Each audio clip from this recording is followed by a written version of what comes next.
Welcome to the Explainer. So, have you ever had that feeling, that you're just not seeing the whole picture? Well, today we're diving into a pretty profound spiritual text that says, maybe you're not. It suggests the world you see, it isn't the real thing. It's actually a reflection of what's going on inside of you. I mean, think about that for a second.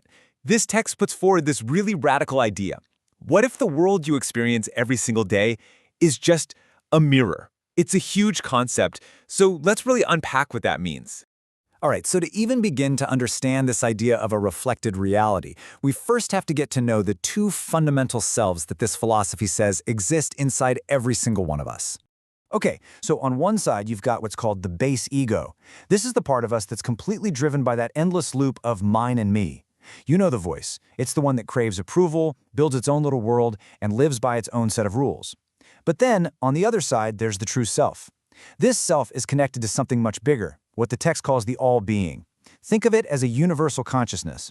And it doesn't make its own rules. It lives by a timeless, eternal law. So what's the big deal with living from the ego? Why is that a problem? Well, according to this text, the ego doesn't just, influence our actions. It literally constructs an entire world of distortion all around us. See, the ego operates under this thing called the person law. A good way to think about it is like your own personal algorithm. It's a feedback loop built from your every thought, feeling, and action. And the law is simple. Whatever you put out there, good or bad, gets stored, and eventually it comes right back to you. And this quote just nails the core issue, doesn't it? When we live completely by that personal law, our senses, they get tricked. They're only showing us the reflections, not the actual reality behind them. In fact, the text goes so far as to say that all matter is mere reflection, not fact. It's just a projection of our inner world.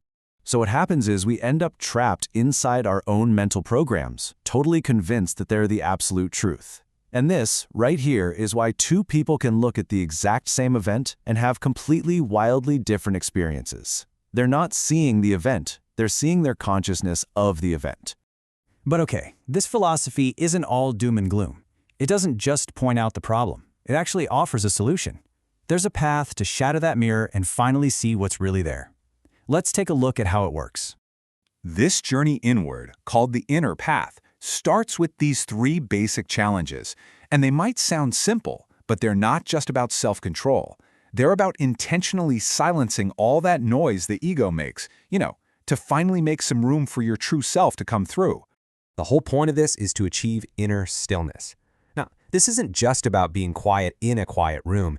It's about syncing up with that eternal law we talked about, the fundamental rhythm of the universe, and tapping into the divine intelligence that's already within you.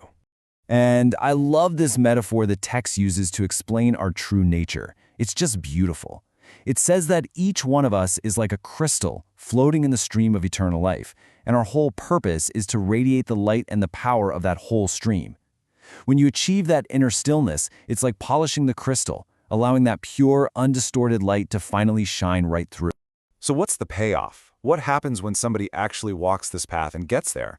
What does it really look like to live as the true self, or as the text calls it, the being? Well, the text describes this absolutely radical shift in how you see everything. That hard line between you and the world, it just blurs. You start acting from a place of selfless love, you see with incredible clarity, and you find the divine in everything. And get this, things just don't offend you anymore because you're seeing the whole impersonal picture. You actually become a source of peace for others. This sense of unity is the ultimate destination. The world out there isn't separate from you anymore because you realize it's all happening in you. That constant chatter from the ego, the mine and me, it just dissolves into this powerful, quiet, all-encompassing I am. And that brings us to the most important point of this entire philosophy. This is the foundation, the single principle that everything else we've talked about is built on. So here it is, the big takeaway. The world doesn't shape you. Your state of consciousness shapes the world you perceive.